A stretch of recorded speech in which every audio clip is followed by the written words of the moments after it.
Il y a plein de nouvelles rumeurs sur le futur iPhone qui va sortir, l'iPhone 8.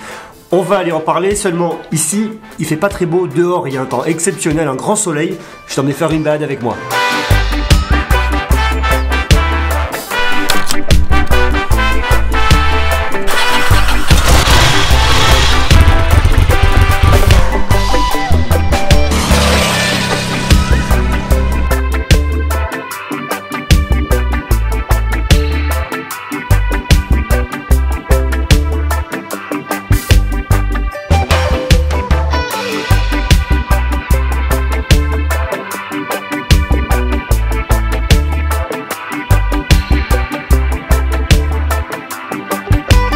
À quoi ça sert ce truc?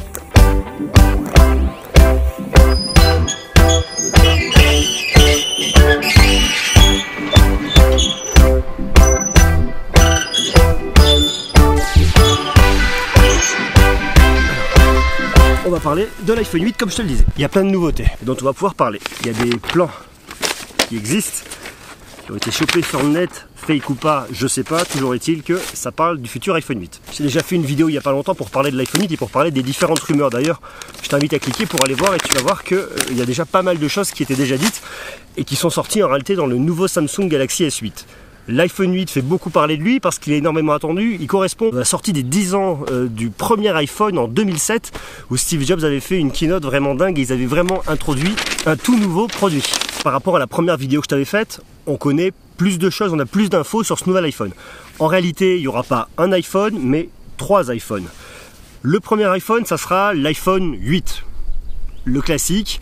Ensuite, tu auras l'iPhone 8 Plus, plus grand modèle, plus grand écran. Alors, l'iPhone 8 aura un écran de 4,7 pouces et l'iPhone 8 Plus, normalement, un écran de 5,5 pouces. Et il y aura ensuite le troisième iPhone qui sera l'iPhone pour les 10 ans de l'iPhone, justement l'iPhone anniversaire.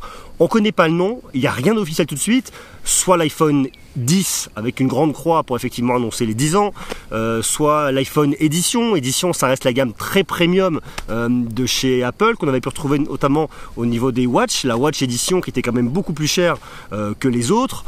Ou alors l'iPhone anniversaire, toujours est-il qu'on ne sait pas, on verra bien quel sera le nom de ce futur iPhone. On pense qu'il y aura 2 modèles qui sortiront en septembre et un autre qui sortira peut-être un petit peu plus tard, le modèle spécial qui sera annoncé, mais qui sortira probablement un tout petit peu plus tard. Côté technique, c'est un iPhone qui devrait être un petit peu plus boosté avec 3 Go de mémoire contre 2 Go sur l'iPhone 7 actuel. Le modèle anniversaire devrait avoir un écran qui sera encore plus grand, un écran de 5,8 pouces OLED. Bord à bord. Par contre, pas d'incurvé cette fois-ci comme on peut le retrouver sur les Samsung. Ça serait vraiment un écran plat, excuse-moi, mais en bord à bord. Je te dis 5,8 pouces. À l'intérieur, il devrait y avoir une nouvelle puce à 11, une carte mère Stack Plus compacte. C'est un iPhone qui devrait ressembler à l'iPhone 4 avec des bordures métalliques, un écran en verre derrière et sur le devant. Alors sur le devant, ce ne sera pas la même chose, hein. Ça sera un écran différent, ce sera déjà beaucoup plus grand. Tu auras vraiment un écran bord à bord, mais on regardera un petit peu cet aspect d'objet un petit peu précieux. Côté métallique, probablement beaucoup plus léger parce que l'iPhone 4 faisait quand même son poids, il faut le savoir. Normalement, je te l'avais dit, ça, le bouton Home disparaît. Tout en bas, il devrait y avoir un espèce de dock, une touch bar comme on retrouve sur les nouveaux MacBook Pro. Tu devrais te retrouver avec cette espèce de touch bar virtuelle qui pourra probablement être déclinée en fonction des applications et on pourra faire plein de choses différentes en fonction de l'application dans laquelle tu seras. Ça te permettra d'avoir un bouton de déverrouillage Home avec probablement une reconnaissance d'empreinte digitale. Je dis probablement parce que ça on n'est pas sûr. On pense normalement qu'il y en aura une derrière, mais ça je t'expliquerai tout à l'heure. Donc ce fameux dock en bas avec cette touch bar pour pouvoir aller plus loin dans les applications, ça sera vraiment sympa parce qu'on aura vraiment quelque chose de dédié, un dock dédié. Et en façade, tu vas te retrouver avec un appareil photo et le haut-parleur qui seront planqués sous la dalle. Alors tu me diras comment est-ce que le son va faire pour passer si le haut-parleur est sous la dalle. Alors rassure-toi, la dalle sera micro-perforée pour laisser passer le son, donc ça devrait plutôt bien se passer. Mais voilà, une dalle qui va complètement recouvrir l'écran, d'ailleurs un écran complet, ce qui fait qu'on aura on aura un écran qui sera beaucoup plus grand, et comme on retrouve d'ailleurs sur le Samsung Galaxy S8 et sur les modèles qui sont en train de se développer actuellement. Côté recharge, ça sera effectivement une batterie un peu plus grande, un peu plus boostée, qui durera plus longtemps, avec une recharge sans fil en induction. Donc normalement, ça devrait effectivement permettre d'avoir une recharge probablement plus rapide, mais surtout une batterie qui durera plus longtemps. Alors la batterie, effectivement, elle est toujours liée à l'utilisation et je dirais à la consommation qu'on va en faire, mais en tout cas, pour une utilisation classique, là où un iPhone dure un jour, normalement, enfin en tout cas le mien dure un jour, quoi qu'en ce moment il dure un petit peu moins, ça devrait durer un petit peu plus longtemps. Normalement, tu dois te retrouver avec le capteur d'empreinte digitale qui ne sera pas devant, comme sur les iPhone 6S ou sur les 7 que tu as, mais derrière, en dessous du bouton, je te montre. J'ai chopé ces infos sur le site macrumor.com que je t'invite à aller voir. D'ailleurs, je vais mettre un lien dans la description parce qu'ils ont toutes les rumeurs sur les derniers iPhones, sur tout le produit Apple, et c'est vraiment super bien fichu. Ça, c'est le document qui a été partagé, qu'ils ont eux récupéré. Je ne lis pas le chinois, je ne sais pas où. Mais tu vois très très bien que là, tu vas avoir ici une zone, un bouton qui va servir en réalité en déverrouillage. Donc, ça sera un capteur d'empreinte digitale. Et tu le vois autrement sur cet autre document-là, sur le document de la coque arrière, où tu vois bien cette partie-là, là, centrale, où tu pourras effectivement déverrouiller ton téléphone directement. Ce qui fait que tu prendras le téléphone comme ça, et tu auras le déverrouillage, ton logo, tu le repéreras, tu auras le déverrouillage juste en dessous, ça sera plus pratique que sur les Samsung Galaxy où tu te retrouves à faire l'appareil photo, tu peux rapidement mettre le doigt sur l'appareil photo, ça peut être chiant. Là, ça sera central, et à mon avis, en tenue de main, ça sera quand même vachement mieux. C'est pas mal, hein. Alors, puisqu'on parle de la façade arrière, tu auras un appareil photo qui sera normalement qui sera à la verticale, que tu peux voir ici. Un appareil photo à la verticale, double capteur, attends, je te dis pas de conneries. Un appareil photo double optique qui est placé verticalement, qui te permettront de réaliser de meilleures photos et de meilleures vidéos. Ça, tu le vois effectivement hein, sur l'iPhone 7 déjà. Sur l'iPhone 7 Plus, excuse-moi, tu as une profondeur de champ, donc ils vont effectivement plus loin au niveau de la qualité photo. Tu te trouves vraiment avec des appareils qui sont top. De la reconnaissance faciale sur l'appareil photo de face, avec de nouvelles technologies qui te permettront de déverrouiller avec une reconnaissance à l'iris, qui te permettront effectivement a priori de capter les mouvements. Donc est-ce qu'il y aura une façon de déverrouiller ou des mouvements qui seront captés qui nous permettront d'aller plus loin dans certaines applications. Ça sera vraiment des choses à voir. Toujours est-il que cet appareil photo à l'avant sera vraiment d'une meilleure qualité. Un téléphone qui va être certifié IP68, ce qui fait qu'il pourra rester 30 minutes sous 1,50 m d'eau. Alors c'est pas le but, on va pas s'amuser à le jeter sous l'eau, mais si tu le mouilles, si tu prends la pluie, si tu vas je ne sais où dans de l'eau douce hein, toujours, tu auras en tout cas une certification et tu auras un produit qui sera garanti, donc tu n'auras pas de problème. Alors il faut se méfier parce que certification IP68, elle ne protège pas tout en termes de garantie. Il faut vraiment faire attention à tout ce qui va être eau chlorée, aux piscines, eau salée. La mer, normalement, ça peut te faire sauter la garantie. À vérifier, à regarder, mais j'ai déjà lu des choses là-dessus où il faut faire vraiment très attention, être extrêmement vigilant avec ces choses-là. Normalement, c'est pas un appareil qui devrait avoir pour l'instant de l'USB-C. L'USB-C devrait arriver un petit peu plus tard, probablement en 2018 chez Apple. Pour l'instant, on devrait garder le port Lightning comme on a ici, ce qui te permettra peut-être d'avoir de la recharge par Lightning, mais normalement non, c'est vraiment que de l'induction. Est-ce qu'ils vont quand même garder la recharge en câble en deuxième option? Ça pour l'instant on ne sait pas trop. Toujours est-il que tu pourras normalement brancher tes écouteurs dessus. Pour ceux qui n'ont pas les AirPods et qui ne veulent pas investir une centaine d'euros dans des AirPods, tu pourras normalement te câbler directement dans le port Lightning. Donc ça, rassurez-vous, il sera conservé. Côté capacité, on va garder un iPhone d'entrée de gamme à 64 Go. Ça permettra quand même de mettre pas mal de choses dedans. Et tu pourras monter jusqu'à 256 Go. 256 Go, normalement, tu peux voir venir, tu peux mettre de la musique, des vidéos.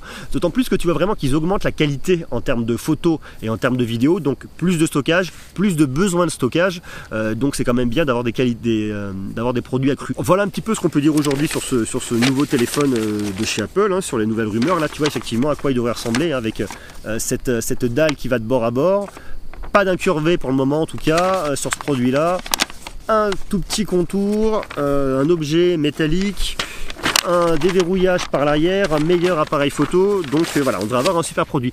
Moi ce que j'attends vraiment et l'attente que j'ai par rapport à ce produit, c'est surtout au niveau de l'accessoire. Tout ce qu'on annonce c'est super, c'est plutôt dans les standards actuels. On voit qu'effectivement il y a une concurrence accrue et qu'il y a une montée en gamme au niveau des constructeurs. Tu le vois avec le Samsung Galaxy S8. Maintenant la question est, qu'en est-il de la réalité virtuelle ? Pour l'instant, j'ai rien vu de vraiment intéressant dessus, mais c'est vraiment quelque chose qui pour moi est super important. Ce que j'attends réellement d'Apple sur ce produit, c'est effectivement d'avoir un produit plus puissant, plus robuste, avec des grandes capacités de stockage, où on puisse mettre beaucoup de choses dedans, avec des grands écrans pour pouvoir effectivement voir des vidéos, pour pouvoir en profiter, faire des belles photos, des belles vidéos. Mais surtout, on va vraiment ce qui se développe, qui pour l'instant est encore un marché de niche, mais qui est vraiment en train de se développer, c'est la réalité virtuelle et la réalité augmentée. Facebook a fait sa conférence, son F8 il n'y a pas longtemps, où ils ont effectivement présenter ce qui sera de la réalité augmentée directement dans leurs applications et même de la réalité virtuelle pour tout ce qui va être je dirais pas forcément de la conférence, mais ne serait-ce que le futur de Messenger. tu mettras ton casque, tu seras projeté dans une réalité que tu connais ou pas, tu mettras le fond que tu voudras, et ensuite tu pourras dialoguer avec des amis, avec leurs avatars. C'est vraiment quelque chose qui est en train de se développer et sur lequel il faut que tout le monde aille. Donc si Apple ne fait pas un casque de réalité virtuelle ou qu'il n'y a pas un produit effectivement qui va pouvoir se câbler directement sur la réalité virtuelle, je suis très inquiet pour eux. Ce que j'attends vraiment d'eux, c'est d'avoir un iPhone 8 d'extrême qualité et surtout de pouvoir avoir de la réalité virtuelle. D'autant plus que tu vois vraiment que les caméras à 360 degrés sont en train de se démocratiser, les jeux en réalité virtuelle vont beaucoup plus loin, les casques se développent énormément. Le Galaxy S8 a son casque de réalité virtuelle, Oculus se développe énormément. Il faut absolument que Apple nous présente un produit avec un casque de réalité virtuelle s'ils ne veulent pas louper le coche. S'ils attendent 2018 pour se caler sur la réalité virtuelle, j'ai vraiment peur qu'ils prennent en retard, et moi en tout cas j'ai vraiment envie d'avoir un casque de qualité, avoir de la réalité virtuelle de qualité, pas forcément sur de jeux vidéo mais sur plein d'applications. On sait que ça va se développer. Moi-même j'ai envie de faire de plus en plus j'ai envie de faire des vidéos en 360 degrés. Si tu n'as pas de casque de réalité virtuelle, tu es seulement en train de te déplacer avec ton téléphone, c'est extrêmement frustrant. Donc il faut un casque qui aille avec cet iPhone. J'espère vraiment qu'il va être annoncé. En tout cas, voilà les dernières rumeurs qu'on peut annoncer aujourd'hui sur ce produit. Donc dis-moi ce que tu en penses, hein. Tu me mets un petit commentaire, tu me dis si ça correspond à tes attentes, quelles sont tes attentes, et puis si c'est un produit qui te séduit et que tu penses acheter.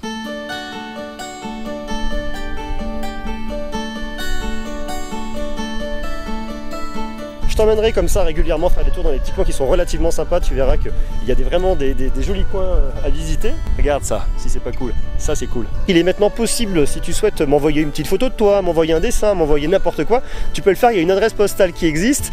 Alors je te la donne. Pour m'écrire, c'est super simple. Tu m'écris à Monsieur Greux, 49 rue de Ponthieu, 75 008 Paris. Et là, comme ça, je reçois ton courrier, tes petites photos. Alors, je pense notamment si tu veux m'envoyer une petite photo de toi, un Polaroid ou une connerie, pour rajouter dans ma déco au studio, ça sera relativement sympa parce que là, on part de loin, il y a encore énormément de boulot.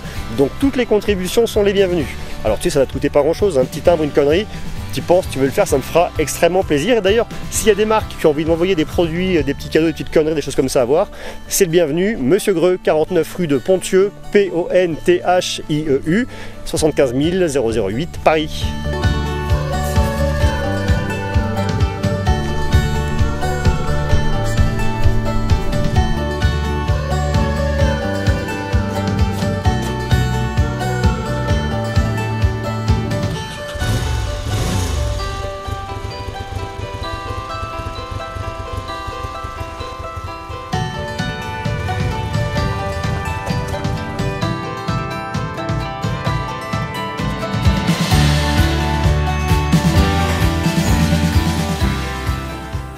J'ai un moucheron qui s'est suicidé. Et là, il avait pas bien envie de vivre celui-là. Là, faut que je me maille parce que on va au resto ce soir avec des potes. Je suis comme d'habitude hyper en retard. Ce soir, on va bouffer de la super viande dans un super resto. Je vais te montrer quelques images et tu vas me dire ce que t'en penses.